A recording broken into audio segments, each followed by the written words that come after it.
It's a wet day. There is no energy and excitement on a wet day. It is a real concern where we are with the barley and what the wheat's are going to be because of the I say 4 months dry, but the reality is it's now 5 months dry. So actually what you're saying is, Graham, we don't need Carol to do the food anymore. We just need you. Is that what you're saying? Oh, no. Sandy doesn't want to eat Graham. Sorry, Sandy. There's no telling what he's doing, quite frankly. 7th of July, it rained yesterday, so everybody went home probably just about lunchtime, just after.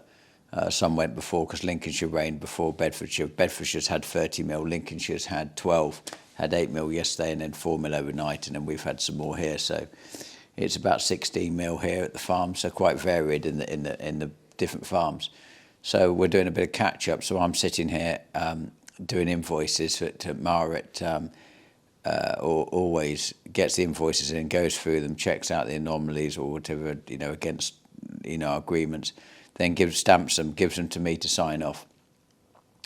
And as I'm sitting here thinking, I'll just get this out of the way, she then appears, slides a whole load more in it, and my pile's getting bigger as I'm sitting here. So these days that we have, which are wet, are as important as the dry days. Actually, they are the big catch-up days. So we're going to go and have a look in a second in the workshop and everything to see what they're getting done. We got one challenger running currently. Toronto's got going again. He had a Doughty washer fail, which has caused a hydraulic problem, but it rained, so he got stopped yesterday. He's got that fixed, so he's running. The other one's not currently running. He'll be running shortly. And he's just dropping parts off and things like that, just getting stuff returned, etc. And Phil Scott from Spaldwick yesterday was very kind. He shot out on a Sunday with some parts on our Empress stock we have with them for horse parts, and made sure we were topped up with points because we're burning through metal. The dryness actually is so dry that the wear rate on steel is extraordinary. I'll show you when we go up into the workshop. And then Freddie's Challenger is down, ran for 3 hours this year, and then stopped. And so we've got Nick out from Chandler's who's trying to fix that, so we'll get an update on what's happening with that. But so frustrating when they come out the stable and they don't even run. But hopefully they've got a system to try and resolve this. It went wrong on Friday, so it's Monday today, so fingers crossed they can solve that and Freddie can get back out there. Otherwise, we're going to very quickly get behind. And anyway, Tom's going to have to wait patiently while I just do these invoices and get these finished. So Tom's here looking away, and Marit's here looking away. They're private people, apparently. Yeah, Tom can't have his James Bond status if everyone knows who he is in the criminal underworld, no doubt. But he's busy doing the merchandise stuff today, aren't you? Working out what you've got to send, printing off labels, panicking about what's not here. Etc. Where we've got parcels crossing in the post, haven't we? We've got socks inbound and we've got sock savers inbound, so anybody waiting, there may be a day or two delayed. Just don't panic, they're coming. He's even thinking about getting in the car and driving to Birmingham where they're being embroidered to make sure that we don't disappoint anybody. And Tom C here, he's just basically stirring the pot. Isn't that right, Marit? Reliably, Amazon's been in again. Alexandra, she needs a full-time person just to collect parcels. I don't know where she finds the time to order all this stuff. Extraordinary amount of parcels coming into the business. And one thing, if I could come up with a solution, is find a way to stop all the parcels, just van after van after van turning up every day and filling up the foyer of the office. Find a way of creating a drop-off centre or something for all these parcels. I mean, we're probably talking about 20 parcels a day, just to put it into perspective. What? They're not all AJ, stop it. That's unfair. But there is literally boxes of the stuff turning up. We look like the council currently. There seems to be about one man doing something and 4 watching. But Freddie's there doing servicing on the filters. Gordon's walking this way, which doesn't look good. Anyone who ever walks towards me, it's never with joy. And then they're trying to fix the Challenger here of this boost pump. Where did you get that off? A homeless person? Yeah, I was walking through London on Saturday Is that what afternoon. it is? Saw it, thought ideal. I'll wear it to work on Monday. James will be impressed. Revolting. Well, I got the green one underneath. It's all right. It's revolting. It was cold this morning, and raining. Revolting. Anyway, so we've got parts which are missing. So we're getting. There's an argument as whether he's Tom 3 or Tom 1. These guys say he's Tom 1 because he's on Chaser Bin 1. Cameraman who thinks he's Tom 1 has been demoted to Tom 3, and there's a bit of a tantrum going on. There's no other word for it, is there? And so we're getting this sorted, but we need a 2 bushes, and then we can change this headstock frame to the type which allows us to go off the 3-point linkage as opposed to the axles. Yeah, it's having a new seat base, it's having a service, getting some of these jobs done, trying to get the workshop emptied as well. It's turned into a complete clutter place. So like getting this hedge cutter job sorted out is another thing off the list. Getting all the shelves, they've been busy doing the shelves. They've got some rams to sort out. We've had 2 rams go on the forklift, on the subsoiler, so they're going to get them redone. We've had a ram go on the Toronto, so they're sorting that out. And then we've just got to go through all these shelves and actually sort out. Now, where are the parts I want to show you which are worn? So this is what they do. They hard face them up. So it's a special wire that you run on the MIG welder. You can do it with arc. We do it with MIG. And then they create a pattern on there that helps with the wear. And then this leg here is basically, you can see the bottom half. Now, the frightening thing about this is it's the foot on the front is supposed to wear out, not the leg.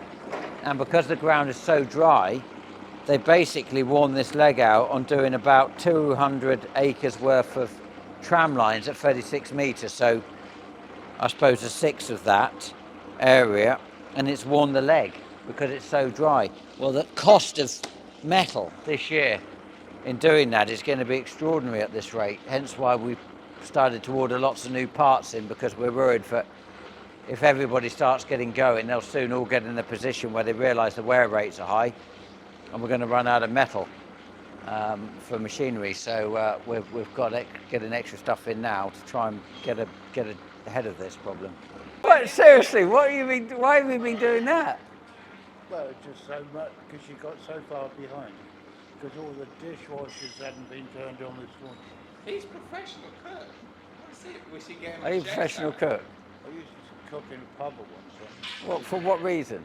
Because the chef had buggered off and they hadn't got anybody for that. So what made the whole of Horningsea decide, Graham, that you were going to be the chef? No, I was asked and the mum said, yeah, they'll be okay, because they said there's only about 14 Sunday lunches. Did you I cook? did 48. Well, how often did you do this? Twice. Right, okay. So actually what you're saying is, Graham, we don't need Carol to do the food anymore, we just need you. Is that what you're saying? Oh, no, Sandy doesn't want to eat Graham. Sorry, Sandy. Not recorded this, is There's no telling what he's doing, quite frankly. Make sure he deletes it, because Carol will go. You can see it. So there's 10 lorries on harvest, and there's 2 doing commercial work today. So they're out, and then the rest are all parked up. So what we do is, when we have a wet day, we just stop the lorries. They have a day off to reset and make sure they've had a day off, and then when we get going again tomorrow, they'll be flat out, regardless of the day of the week. So that's how we do it. So that's why they're all parked up after the rain. So and we're just catching up with a few jobs. So we've got steel wheels instead of alloy wheels, where we've had alloys crack. So Paul put a steel on temporarily. He's now changing them all, and he's doing repairs to the lorries while they're parked up, so that it gives them opportunity to catch up on some of the defects that need sorting out. So you've got the sucker blower, and because of it, it's quite cumbersome, because it's designed basically to just go in a heap. Yeah, for a big lump, yeah. I mean, it was too cumbersome to suck all the dust. Yeah. So you basically put two hose pipes in it, Hoover pipes in it, sealed up either side, and it has enough draw to run them like a big Hoover. Yeah.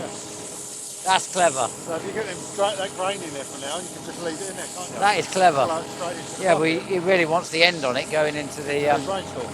I mean, I see you've left my Shed of Dreams doors open. I never opened them. So am I going to go over there and find it's now everything that's in there is in there? That's your farm people. Is that? Oh, I see. That's the farm people, is it? Oh, okay. Yeah. That's not the building department. Okay. Afternoon, everyone. We're currently sitting in the 1167 on the second pass over the Barley stubbles with a Toronto. Due to the conditions this year, with it being so hard and dry, we're making 2 passes with it. So first pass initially was about 2.5–3 inches deep. Just really sort of slowing down. I was doing sort of 7k infield and slowing down to 6 in tram lines because they're so hard. Not really working the crawler too much, but there again, you know, we don't want to be going roaring into it. Getting a few legs pop up in tram lines, which is obviously what they're designed to do, but if you're roaring along at sort of 12k, they've not got a lot of chance to reset, and that's when you start snapping things. So yeah, we're like I say, second pass over now, and we are sitting at about 4.5 inches deep. Had a bit of rain yesterday, being Sunday, and early hours of this morning. I think we've had about 15 mil here at Cambridge, which has made a difference. Now that soaked in, we couldn't go first thing, and I got stopped yesterday just because I couldn't get any grip and it was starting to stick to the rear packers. So it's done a bit of good. It's still hard, but it's just because we're second time over, the lumps that are there are soaked in a little bit of moisture and they're now crumbling. This finish, what we're leaving now, we won't have to touch this again, I don't think. Just let the weather do the rest. Then, you know, come drilling time, which will soon come round, James will want to be out drilling, no doubt, 5th of September. But yeah, we're just currently sitting here, 8.5k on the second pass. Crawler's 1300 revs. It's, you know, it's hardly working at all, which is a good thing about this crawler. It's got an intelligent engine, sort of low revving, high torque engine, adjusts the revs, keeps you at constant speed, but adjusts the revs according to conditions. So if you've got a harder bit of ground, takes more pulling, it will rev itself up and then drop back, all while maintaining the same speed, which is really good. Excellent on fuel economy. I've now done, what have I done, day and a half, and I'm just sitting on half a tank. Which is pretty impressive considering how hard the ground is, and you know, we've got 12 metres of cultivator behind us. So looking at the forecast, I don't think we've got any more rain, which is a shame, because another 15 mil and it would be absolutely perfect. We'd do it in one pass and then joker it, but I don't think there's any forecast, so we'll just keep plodding on. It's nice to get some fields in front of us. The baling happened a lot quicker this year because the straw was riper. So we haven't had to hold up. I got held up last year with moulting because the straw was, when the barley was fit, the straw was cut, the straw was still green, so the balers couldn't get on. I had to wait for that to die off. But this year we're straight out the blocks. Had a couple of days last week muck spreading down at Gravely, and then I spent a day on the subsoiler up there filling ruts in. And now on to this. We're not going to do any moulting this year because it's been so dry. Just it's a waste of time. You just break things. The mould won't hold in the ground because there's not enough moisture.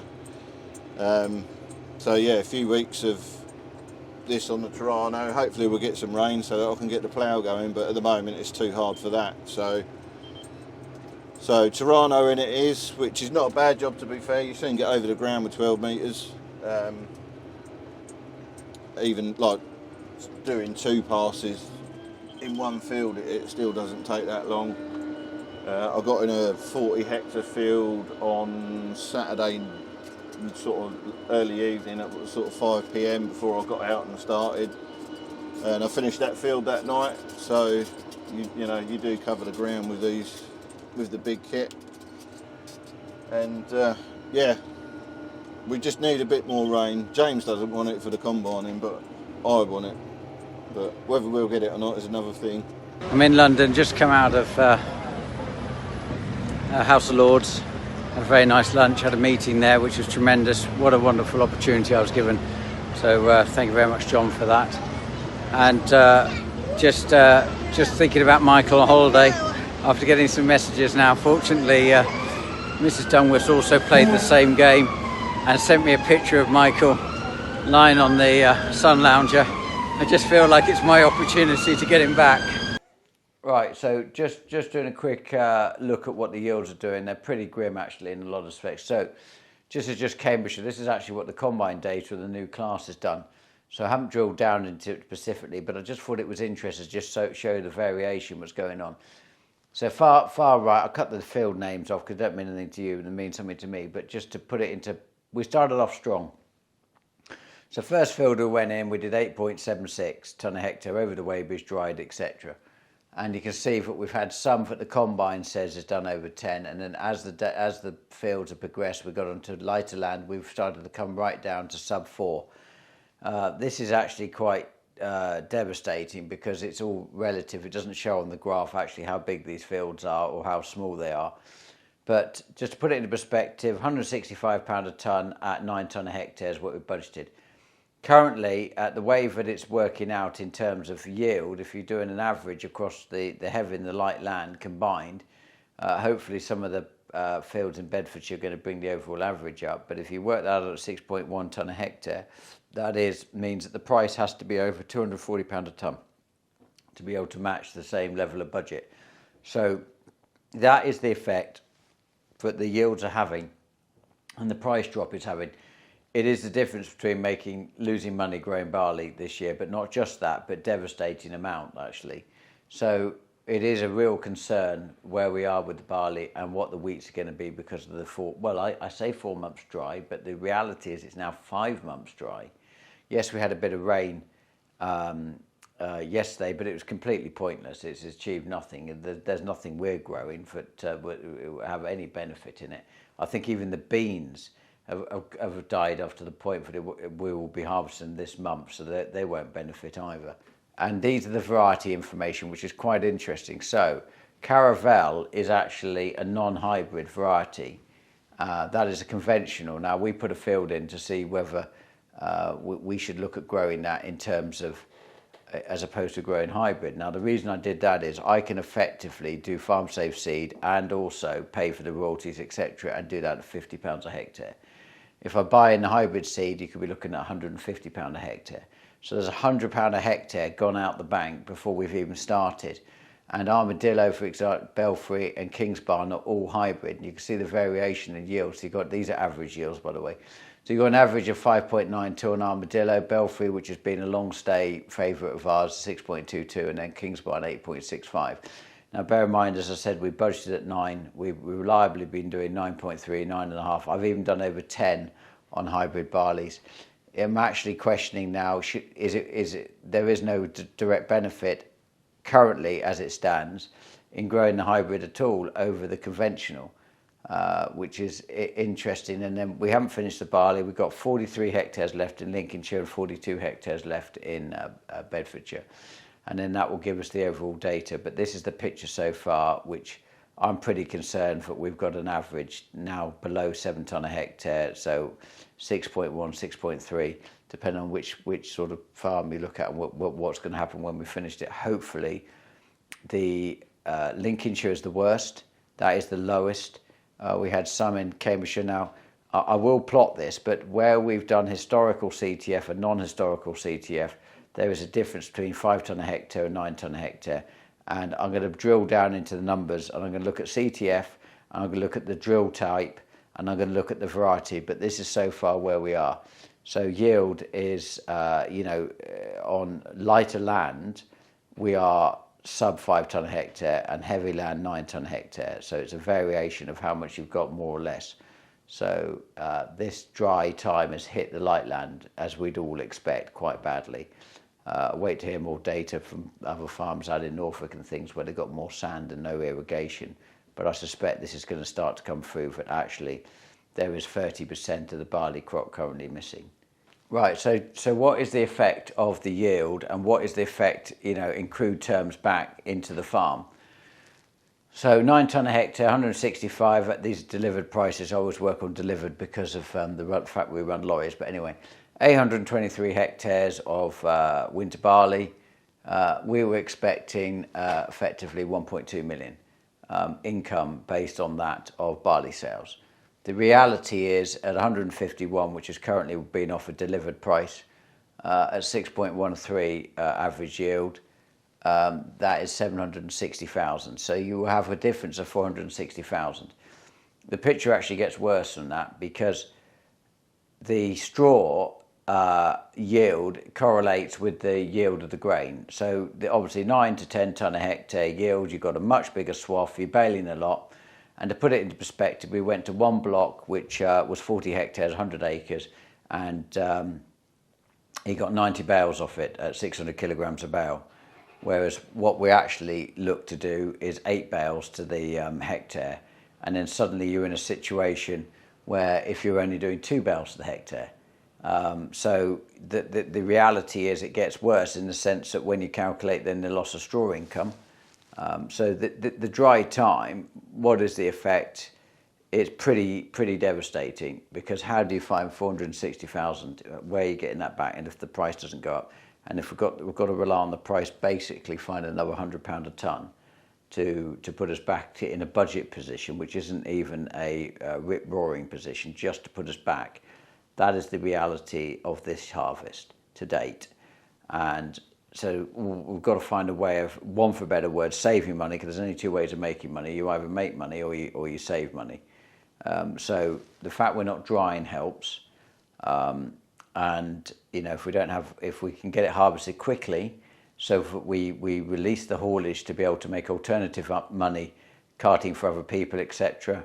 There will be an impact on storage as well, because if there isn't so much crop, then there'll be less storage needed. So there are swings in different places. So actually, it is a worry. I didn't want to talk about it on Sunday because I can do the arithmetic in my head.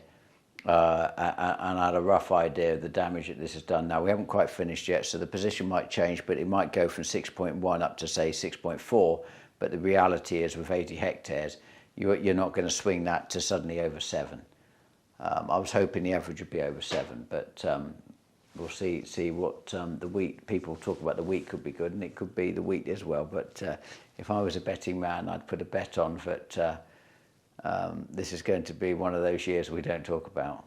It's Tuesday night, it's just coming up to 10 o'clock, we've just got the final barley numbers in, so Lincolnshire and Bedfordshire is now complete, so we've completed all of the barley harvest across all the farms. The position has improved, so from predicted on Monday at 6.13, we're now at 6.7, so with the land on the heaviest side of Lincolnshire, away from the A52, which is on the brashier land, which was the lower yielding, we got onto the heavier side, that's picked up the yield. And then Bedford did extremely well, which has helped improve the overall position from 6.1 to 6.7. Of course, unfortunately, there wasn't enough more land to keep the trend going uphill. So much better position from where we predicted to be, still under 7 tonne a hectare, still away from 9 tonne a hectare as an average budget. So we're just over 20% in terms of down. So still a big hole to fill and many hundreds of thousands of pounds worth of money to still find. So got to put our thinking caps on, and one would hope that the prices go up. So if everybody can cross their fingers that actually the reality is that the prices go up, because I believe this picture is going to be not dissimilar across the country and across Europe. So a much better position for being predicted, but actually not the best thing to go to sleep on tonight, but better than it was on Monday.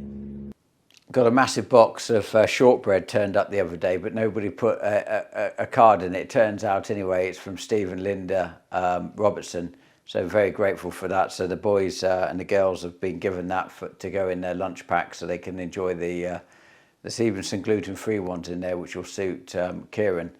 So thank you for that. RABI have written to us. I've had also confirmation from the Worshall Company farmers and also Nuffield.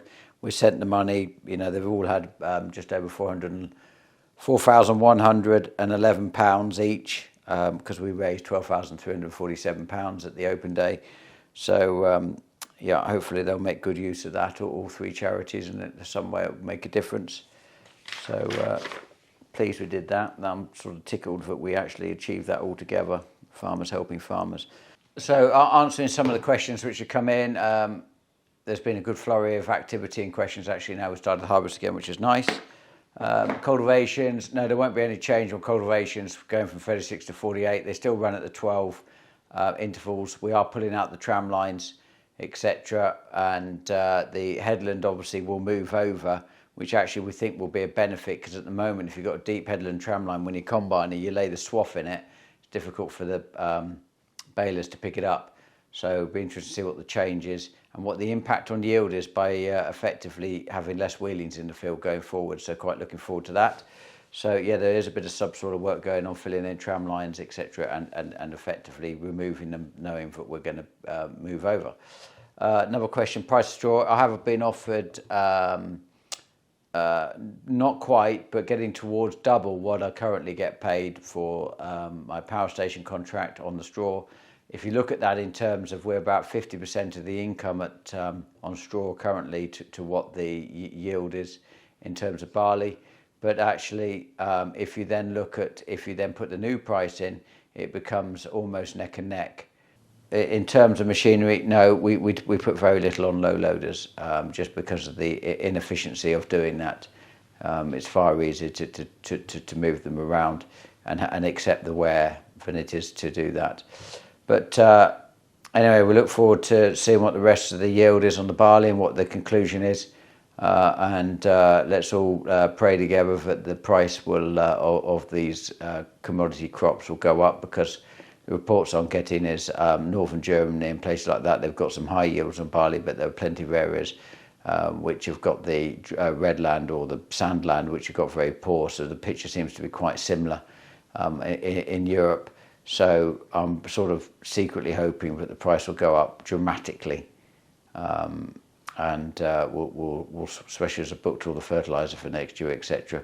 And it gets quite an expensive time come September, because we have to sell a good proportion to be able to pay the rents, etc. So we're a long way to go yet, so we'll see what the rest of the harvest starts to bring. But thanks ever so much for continuing to subscribe, and thanks ever so much for over 24,000. I'm really pleased about that. Won't surprise you, but now we're 25 is the new target. Tom B, he's currently busy packaging in the next door room where we were just working, sending stuff out, and got the nice cups and things for people for travelling around, perfect time in the cabs, etc.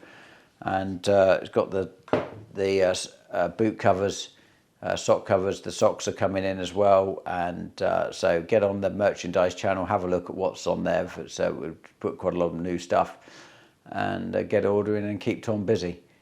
Tom 2, that is. Tom 1 thinks he's plenty busy enough. All the best. Take care. Bye bye.